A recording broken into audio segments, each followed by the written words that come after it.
건강한 삶을 위한 우리 집 주치 TBC 클리닉 건강 365입니다. 만물의 저 역할과 또 자리가 있는 것처럼 우리 몸도요, 각 장기와 근육, 신경이 제자리에서 자기 역할을 다해야 건강할 수 있습니다. 근데 우리 목에 있는 갑상선은요, 크기는 아주 작지만 정말 중요한 역할을 하고 있죠. 그럼요. 이 갑상선은 무엇보다 우리 몸의 신진대사에 관여하는 호르몬을 생성하고 있기 때문에 이 부분에 문제가 생기면 삶의 질이 저하될 수 있고요. 그리고 무엇보다 생명에 지장을 줄 수 있기 때문에 잘 생각해 보시면 건강검진할 때도 갑상선 초음파 검사를 많이 하게 되죠. 맞습니다. 특히 가족력이나 의심 증상이 있다면 꼭 체크를 해보셔야겠지만 이 갑상선 질환 자체가 나이가 많아질수록 많아지기 때문에 특별한 증상이 없더라도 나이가 40, 50대가 넘어간다면 이 갑상선 초음파 검사를 해보시는 게 좋을 것 같습니다. 그래요. 저한테 얘기하시는 거죠? 네, 이렇게 맞아요. 네, 제 주변에도 갑상선 검사를 통해서 질환으로 확정을 받은 분들이 또 많이 계십니다. 그래서 오늘 건강 365에서는 여러 가지 갑상선 질환과 수술적 치료에 대해서 자세히 알아보도록 하겠습니다. 오늘의 주치 모셨습니다. 유방 내분비외과 전문의 김완욱 원장님과 함께하겠습니다. 안녕하십니까? 안녕하세요. 안녕하십니까. 네, 3일병원 유방갑상선외과의 김완욱입니다. 네, 반갑습니다. 원장님, 갑상선을 우리 몸의 보일러다 이렇게 얘기를 하잖아요. 왜 네. 이런 별명이 붙었는지 갑상선의 기능과 역할에 대해서 좀 먼저 알려주실까요? 네, 갑상선은 목 앞에 흔히 남자들이 나비 넥타이를 하는 곳에 위치하고 있고요. 실제 모양도 나비 모양을 하고 있습니다. 갑상선에서 만들어지는 갑상선 호르몬은 전신에서 우리 몸의 에너지를 만들고 체온을 조절하고 각종 대사 조절에 관여하게 됩니다. 그래서 우리 몸에 보일러, 에너지 저장고라는 별칭이 붙게 되었습니다. 갑상선 호르몬은 비활성화 형태인 T4를 만들어내고 그중에 일부는 T3로 활성화돼서 우리 몸에서 작용을 하게 됩니다. 정말 중요한 역할을 맡고 있어요. 우리 몸의 보일러. 하물며 원장님, 집에 보일러가 고장나도 아버님 댁에 보일러 하나 놔드려야 되겠어요. 근데 이거는 그런 문제가 아니잖아요. 그쵸. 이 갑상선 질환의 종류도 궁금하고요. 이 질환이 왜 올까? 원인도 참 궁금하거든요. 네. 먼저 갑상선의 질환은 크게 기능의 이상과 기능이 아니라 혹이 있는 종양의 문제가 있을 수 있겠습니다. 기능의 이상에는 항진증과 저하증이 있겠고 종양에는 양성 종양과 암이라고 불리는 악성 종양이 있습니다. 기능의 이상을 일으키는 원인은 가장 흔한 것으로서 자가 면역 질환 등에서 갑상선에 염증이 생겨서 갑상선 자체에 고장이 생기는 경우가 있겠고요. 또는 머리 뇌하수체에서 갑상선 기능을 조절하는 호르몬의 이상이 생겨서 문제가 오는 경우도 있고 또 2차적으로 갑상선 수술이나 아니면 다른 외부적인 원인에 의해서 갑상선 자체의 손상을 받는 경우가 있을 수 있겠습니다. 지금까지 밝혀진 갑상선 암의 위험 인자로는 경부의 방사선 노출입니다. 특히 젊은 나이에 노출이 된 경우 더욱 그러할 수 있는데요. 그리고 일부 갑상선 암에서는 유전적인 원인으로 유전자의 돌연변이가 생겨서 암이 생기기도 합니다. 그 외에 자가 면역 질환이 있는 경우에 갑상선 암의 발생이 2배 정도 증가한다고 보고되고 있고 비만도 갑상선 암의 빈도를 증가시킨다고 보고되고 있습니다. 네. 사실 우리가 요즘 건강검진을 통해서 갑상선 기능에 문제가 있다는 거를 발견하는 분들이 많잖아요. 먼저 갑상선 기능의 항진증, 저하증 이게 뭐고 증상은 또 어떤지도 좀 알고 싶습니다. 네, 갑상선 항진증은 필요 이상으로 갑상선 호르몬을 많이 만들어내는 질환으로 대표적인 증상으로는 몸에 열이 나고 땀이 많이 나고 체중이 줄고 자율신경이 흥분하여 심장 박출량이 증가하고 심박수 또한 빨라지게 되고 또 쉽게 피로를 느끼게 됩니다. 오래 방치가 되면 심부전, 부정맥, 골다공증의 합병증이 올 수 있습니다. 네.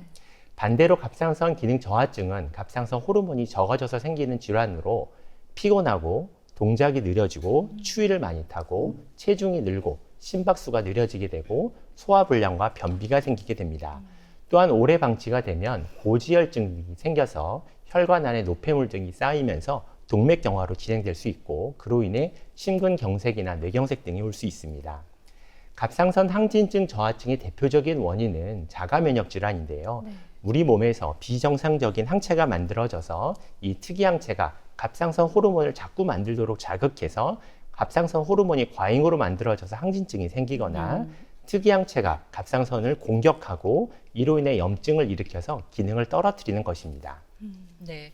근데 이 갑상선 질환 중에서 아무래도 가장 두려운 건 암이잖아요. 네. 우리나라는 특히 갑상선암 발병률이 높은데 그래도 좀 서서히 진행돼서 착한 암으로 불리는데 그렇다고 치료를 아예 안 해도 된다 이런 뜻은 아니겠죠? 네. 갑상선암은 대부분 분화가 잘 된 암이라 5년 생존율을 따지면 99% 정도입니다. 국내 전체 암의 5년 생존율이 70% 정도가 되고 예후가 안 좋은 췌장암이나 두경부암 등이 50에서 60%인 것에 비하면 예후가 아주 좋은 것은 맞습니다. 하지만 갑상선암 중에서도 진단 당시부터 다른 조직으로 50%에서 전이가 있어서 예후가 좋지 않은 수질암도 있을 수 있고 역형성암이라고 해서 급속도로 암이 자라서 수술 당시 수술을 못하는 경우도 많고 수술을 한다 해도 6개월에서 1년 이상 생존하기 어려워 다른 어떤 암보다 가장 예후가 안 좋은 암도 있습니다. 대부분 갑상선암이 예후가 좋은 것은 사실이지만 치료를 안 해도 되는 것은 절대 아닙니다.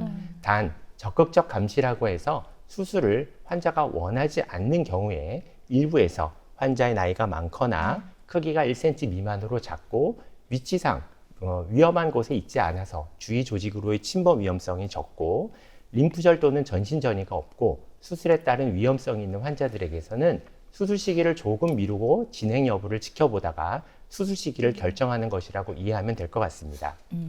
그렇군요. 갑상선암이 무조건 뭐 좋은 암은 아니다. 착한 암은 아니다. 이렇게 정리를 할 수 있겠네요. 네. 그러면 갑상선암이 있을 때 분명히 증상이 있을 것 같거든요. 증상은 어떤 게 있어요?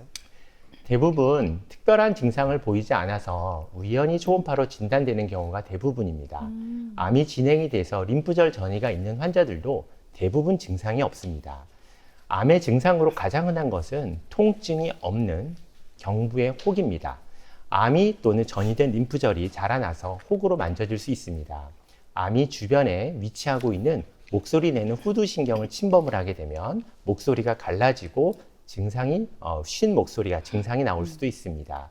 그리고 갑상선 뒤쪽에 위치하고 있는 기도나 식도를 눌러서 숨쉬기 불편하거나 음식물이 삼키기 어려운 증상도 있을 수 있습니다. 단 혹이 있다고 해서 모두 암은 아니지만 다음과 같은 증상이 있을 때는 더욱더 암을 의심해 봐야 되는데요. 네. 혹이 크고 갑자기 크기가 커진 경우, 혹이 딱딱하고 주변 조직에 붙어 있어서 잘 움직이지 않는 경우, 혹이 있으면서 목소리에 변화가 있는 경우, 주위 림프절 등이 만져질 때 등입니다. 지금 원장님께서 앞에서 말씀해 주셨던 갑상선 기능 저하증, 항진증 있잖아요. 이게 혹시 갑상선암을 일으킬 수도 있나요? 네, 외래에서 많은 환자들이 물어보는 질문인데요.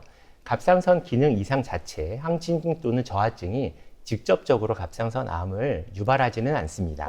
단 자가 면역 질환이라는 게 있는데 우리 몸의 면역 체계가 오류를 일으켜서 자신의 신체 조직을 외부 물질로 잘못 인식해 공격하고 염증 등을 일으켜서 여러 가지 문제를 일으키는 질환인데 네. 대표적으로는 하시모토 갑상선염, 그레이브스병, 류마티스 관절염 등이 있습니다. 자가 면역 질환이 있는 환자들에게서 갑상선에 혹이 동반되어 있으면 갑상선암이 2배 정도 이상 증가한다고 보고되고 있어서 네. 자가 면역 질환이 있는 환자들은 갑상선 기능 검사, 초음파 등 갑상선암에 대한 정기적인 검사와 주의가 필요한 게 사실입니다. 네. 앞에서 갑상선암의 경우에는 초음파를 통해서 우연히 발견되는 경우가 많다고 하셨어요. 정확한 진단을 위해서 또 어떤 검사들이 있는지 알려주시죠. 네. 갑상선 진단을 위해서는 초음파를 먼저 우선적으로 시행하고 암으로 의심되는 결절이 있을 때 세침 흡입 세포 검사를 진행합니다. 대부분의 세포 검사에서 암으로 진단이 되긴 하지만 일부에서 초음파 상에서 암으로 의심이 되나 세포 검사에서 암으로 진단하기에 조금 부족한 비정형 세포 등으로 나오는 경우에는 정확한 진단을 위해서 조직 검사 또는 유전자 돌연변이 검사를 하는 경우도 있습니다. 유전자 돌연변이가 있는 것으로 나오면 거의 99%에서 100% 정도 암으로 진단할 수 있게 됩니다. 그렇군요. 일단 진단이 가장 먼저니까요. 갑상선 암으로 진단을 받았어요. 그러면 바로 수술을 해야 되는 거예요? 아니면 먼저 수술 전에 약물 치료하다가 안 되면 그때 수술을 하는 거예요? 네. 갑상선암의 1차적인 치료법은 수술을 통해서 암을 제거하는 것입니다. 갑상선 유두암, 여포암과 같은 분화 갑상선암에서는 수술적 치료로 대부분 치료가 끝나는 것이 대부분이지만 암이 많이 진행된 경우에는 추가적으로 방사성 동위원소 치료나 호르몬 억제 치료를 받게 됩니다. 방사성 동위원소 치료란 수술을 통해 갑상선을 모두 절제한 후에 방사능이 있는 알약을 먹어서 전이 또는 혹은 남아있을지 모르는 암 또는 갑상선 조직을 없애서 재발률을 낮추는 치료입니다. 호르몬 억제 치료는 암의 재발을 억제하기 위해 갑상선 호르몬제를 조금 세게 먹어서 갑상선 자극 호르몬 수치를 낮추는 치료입니다. 갑상선 자극 호르몬 수치가 올라가게 되면 암의 재발을 자극할 수 있기 때문입니다. 전신전이가 심하거나 동위원소 치료에 효과가 없고 암의 진행이 빠른 경우에는 표적 항암제, 연역 항암제 등을 이용한 치료를 받게 됩니다. 사실 과거에 갑상선 수술이라고 하면 절개를 해야 되니까 그렇죠. 흉터도 남고 또 막 아프다 이런 얘기가 많았는데 이제는 좀 달라졌다는 얘기가 있어요. 수술 방법도 그만큼 많이 발전을 한 거죠. 네. 전통적인 절개 방법은 대부분의 수술에서 시행할 수 있고 가장 먼저 고려해 볼 수 있는 수술법입니다. 장점으로는 수술이 간단하고 수술 시간이 짧으며 절제 범위가 가장 작다라는 장점이 있지만 단점으로는 피할 수 없는 목에 흉터가 있습니다. 네. 단 이 흉터는 젊은 환자들한테 특히 더 도드라지게 보인다는 특징이 있고 이로 인해 수술 후 스트레스를 받는 경우가 적지 않습니다. 예. 최근에 암의 치료도 중요하지만 수술 후 환자의 삶의 질이 중요하게 여겨지면서 목에 흉터가 없는 다양한 내시경 또는 로봇 수술이 개발되어 발전되어 왔습니다. 대표적인 방법으로는 유방 겨드랑이 접근법, 겨드랑이 접근법, 그리고 입 안으로 하는 경구 접근법 등이 있습니다. 네, 그렇군요. 또 최근에는 수술 로봇들이 많이 발전했잖아요. 그래서 이 섬세한 수술이 필요한 갑상선의 경우에도 로봇을 이용한 수술을 많이 한다고 들었습니다. 네, 말씀하신 대로 갑상선 수술은 갑상선 주위에 목소리를 내는 신경, 부갑상선 등 기능상 아주 중요하지만 작은 구조물들이 있고 혈관이 많기 때문에 가장 섬세한 집도가 필요한 수술법입니다. 앞서 다양한 내시경 갑상선 수술에 대해서 말씀을 드렸는데요. 내시경 수술은 수술비가 비교적 저렴하다는 장점이 있지만 내시경 기구는 수술 부위로 들어가서 꺾이지 않고 이렇게밖에 움직일 수 없기 때문에 네. 깊은 곳에 접근이 어렵고 또 외과의사의 손떨림 등으로 정교한 수술이 어렵다라는 단점이 있습니다. 로봇 수술은 이런 내시경 수술의 단점을 극복하고 장점을 최대화한 수술법으로 3차원적인 입체 영상으로 최대 15배까지 확대된 고선명도의 시야에서 신경, 혈관 등 중요한 구조물들을 크게 잘 볼 수 있고 외과 의사의 손떨림이 없어서 섬세하고 정교한 수술을 할 수 있고 조직의 손상을 줄여 합병증을 최소로 하면서 로봇 기구의 다관절을 이용해서 540도까지 팔을 자유롭게 움직일 수 있어 내시경 수술로는 접근하기 어려운 위치에는 암 조직을 정확하게 제거할 수 있는 수술법입니다. 원장님께서 설명하시면서 직접 이렇게 또 시연을 해주시니까 이게 또 눈으로 보게 되니까 쏙쏙 들어오게 되네요. 무엇보다 우리 원장님께서는 엄청 수술 또 경험도 많으시고 제가 알기로는 앞에서 뭐 유방 겨드랑이 그리고 경구 접근껏 내시경 수술 말씀해 주셨지만 우리 원장님만의 또 특별한 노하우가 담긴 수술이 있다고 들었거든요.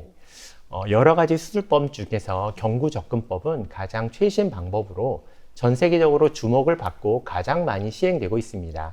제가 최초로 시행한 3개의 구멍을 이용한 경구 로봇 수술은 기존의 경구 로봇 수술과 달리 겨드랑이 절개 없이 입 안으로만 하는 조금 더 난이도가 있는 수술인데요.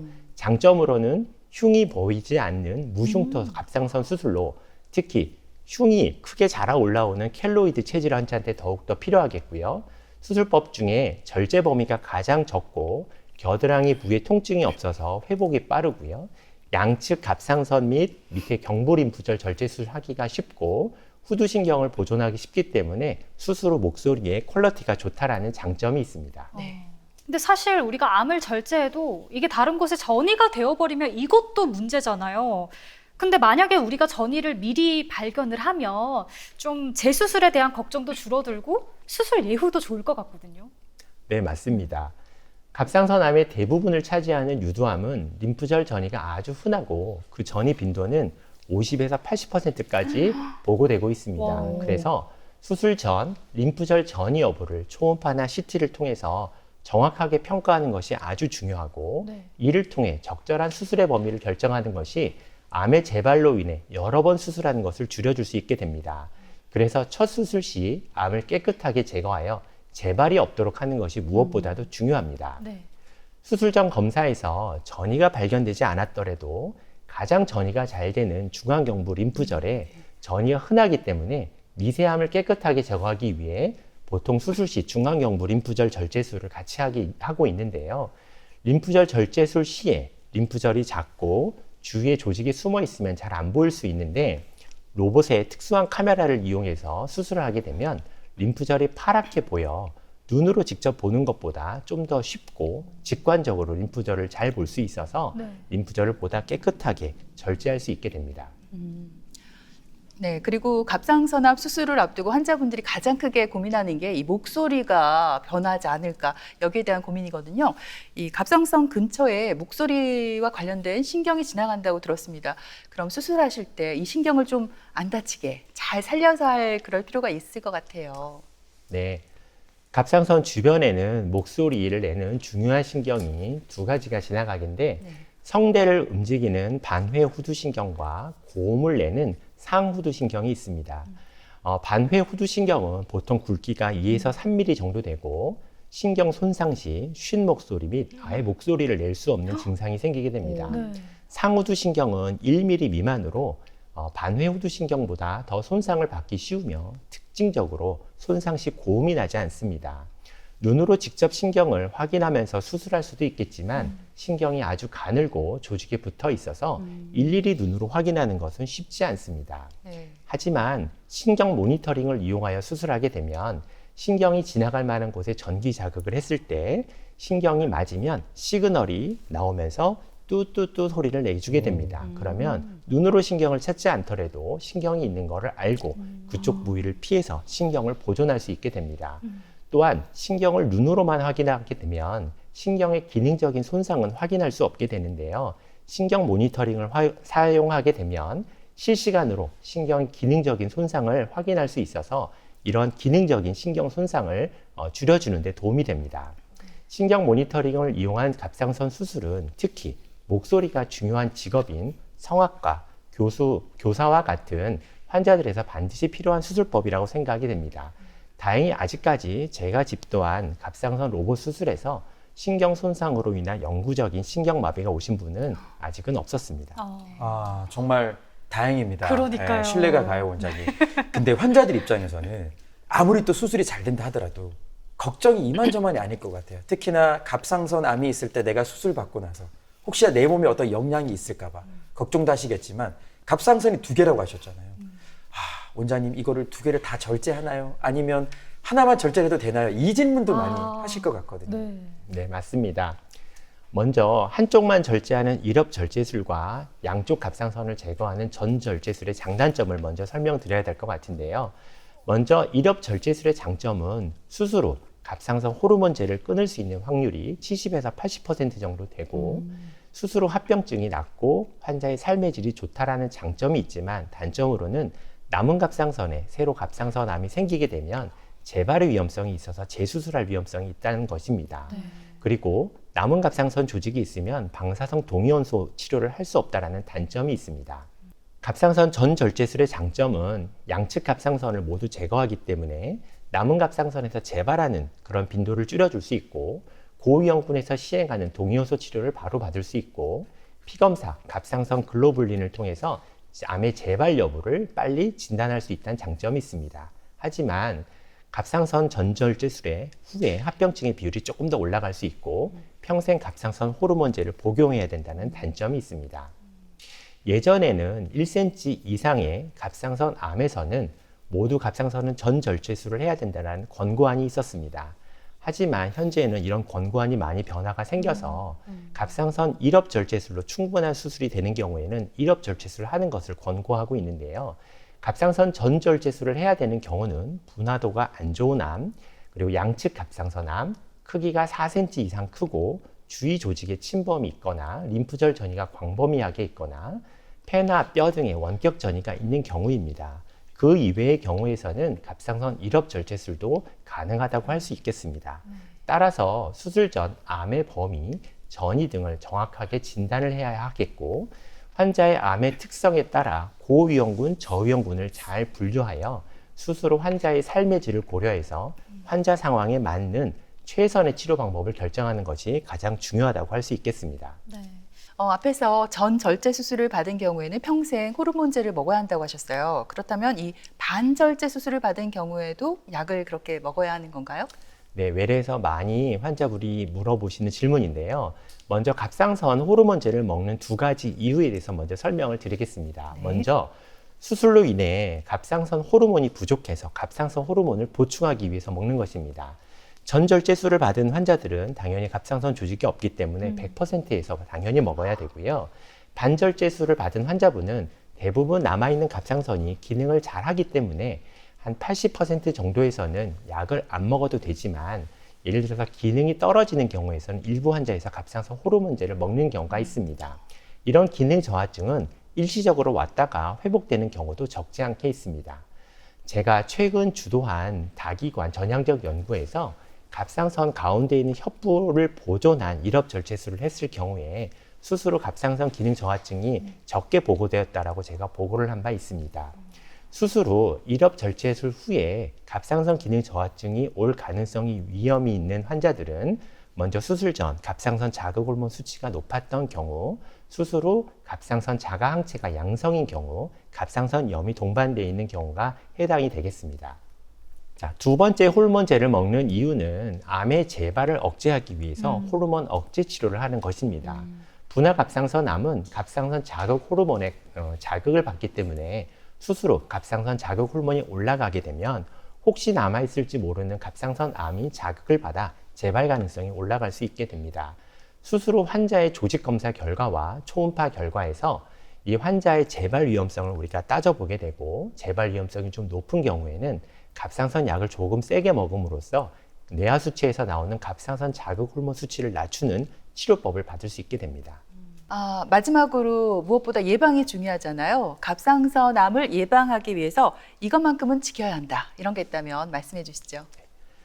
갑상선암의 발병 원인으로 밝혀진 방사선 노출 이외에 직접적인 원인은 없어서 예방을 위한 비법은 없습니다. 건강한 생활 습관 그리고 적정 체중을 유지하는 것이 도움이 될 수 있겠습니다.